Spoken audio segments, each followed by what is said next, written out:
Hi. I'm usually not nervous, but today I am, because I'm not used to addressing roomfuls of academics and students, or being part of a conference where almost everyone's a specialist and an academic, and I'm a mere journalist.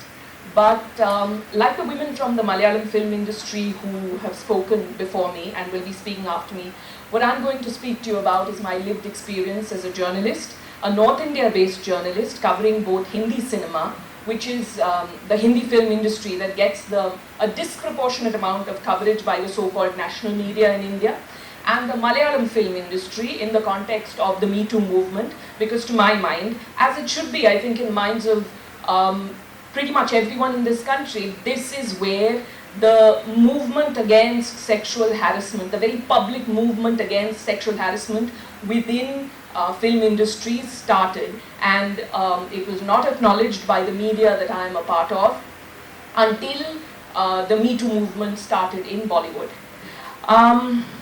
You said that your heart was broken when Nawaz's name came up in the whole Me Too, among the many Me Too scandals that got revealed last year. And one of the things that I have for very long felt as a journalist is that as a journalist, I cannot be a fan. You said you're a fan of Nawaz?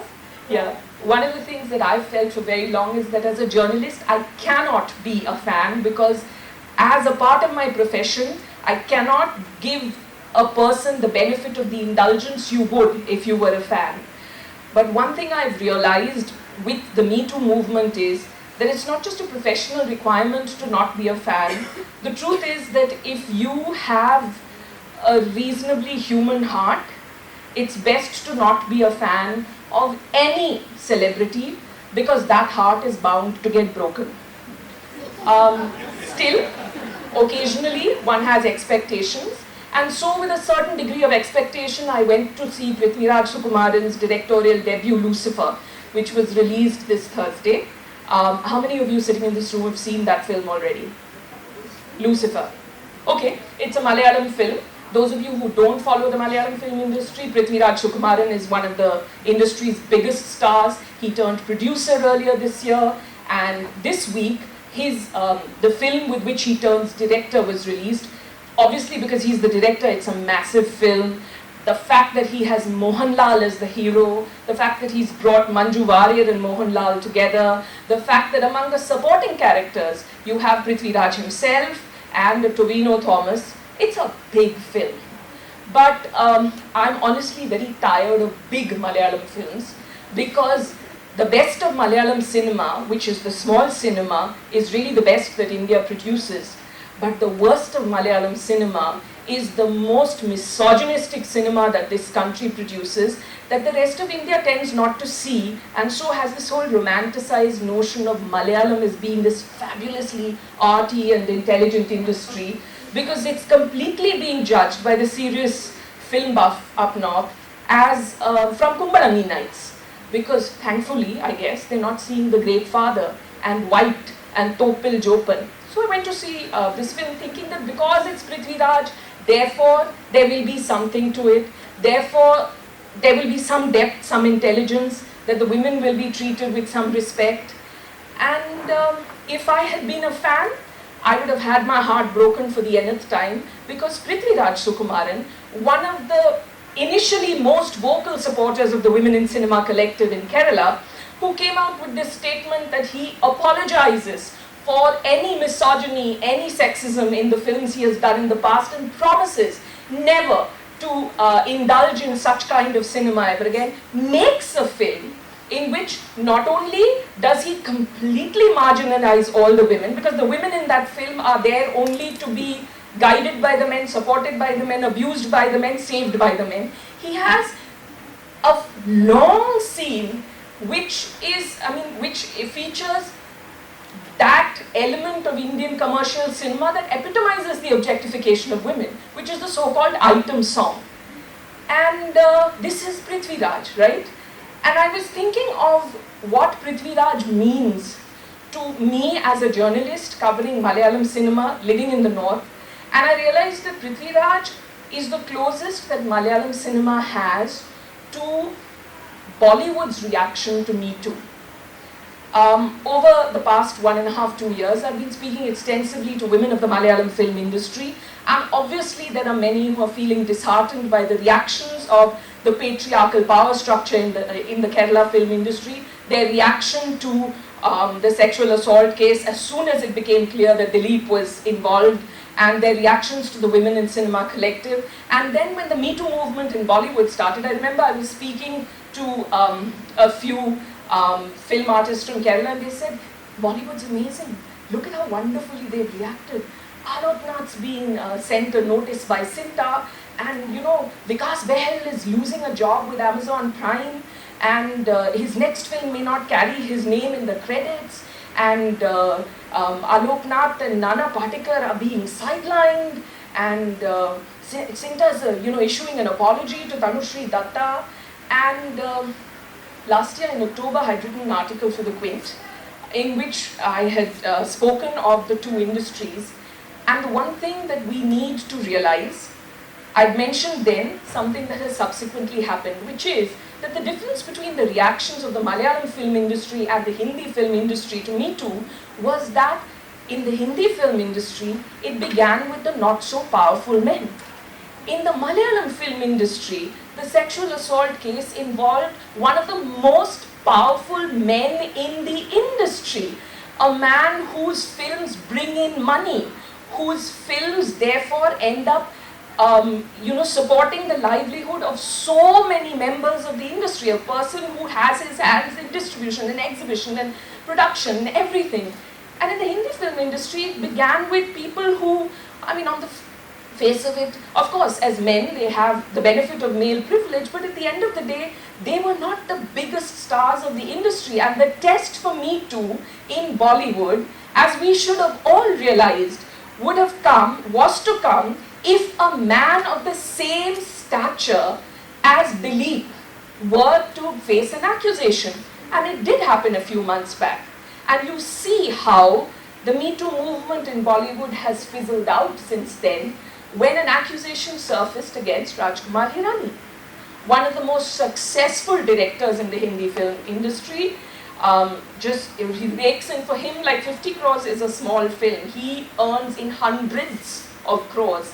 And there was an allegation against him, and there has been radio silence from the industry, if not outright support. And everyone, including the media based in Bombay, has suddenly fallen silent, is not asking questions.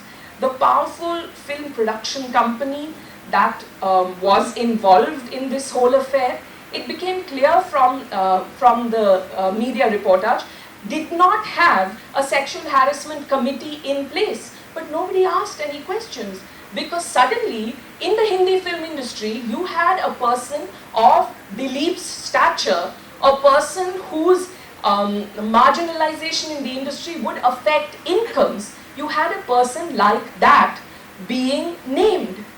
So everything else that happened before, Amazon apparently decided to part ways with Vikas Behel on a particular project. Phantom Films, as you know, which was Vikramaditya Motwani and Anurag Kashyap and Vikas Behel's company, ended up being dissolved. There were so many things that appeared to be happening in the Hindi film industry. But the truth is, and as feminists, a lot of the time we need to look at the glass as half full, because if we don't, we'd lose our minds.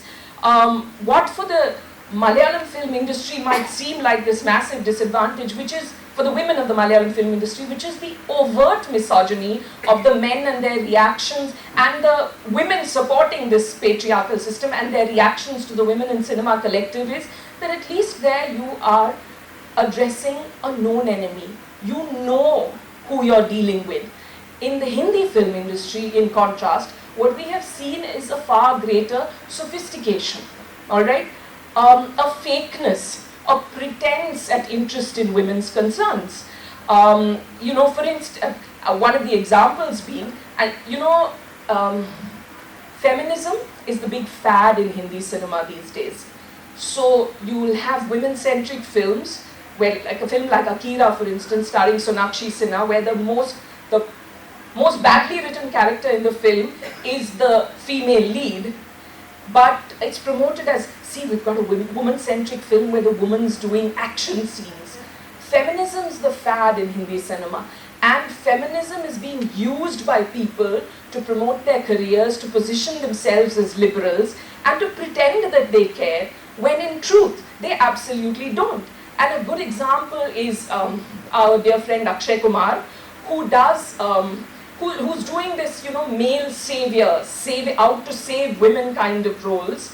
But this is the same person who will not speak up when his fans indulge in venomous abuse of women journalists who critique his films, I being one of them. But who will make all the right feminist noises about respecting people. And the Hindi film industry has been very sophisticated and PR driven in its response to Me Too. But the moment the movement began, also the preparation to do what it takes to end it had also started in a very quiet, very insidious fashion. For instance, there are complaints committees being set up. I know for sure that one of the complaints committees that has been set up by an industry body, for instance, consists of, I can't name the person, a member of the film industry who is a member of the film media who is very well known, but who I am aware had once done an interview with a female movie star who spoke of the violence she had faced at the hands of a very major male star. And this journalist went and told that male star, do you know that this has happened? And do you know she's saying this about you? And ultimately didn't print the interview to protect the male star. Now this is a story that never came out in public because the female star in question didn't speak up about it.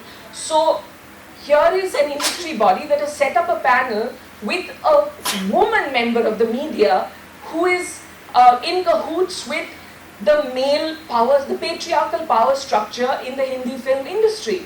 A few months back, Ravina Tandon's another person who's been put on, who was approached. I don't know if she ultimately agreed. She had said she would. She was approached to be a part of a complaints committee of an industry body. And if you've seen Ravina's interviews, she's feisty and she comes across as being fearless.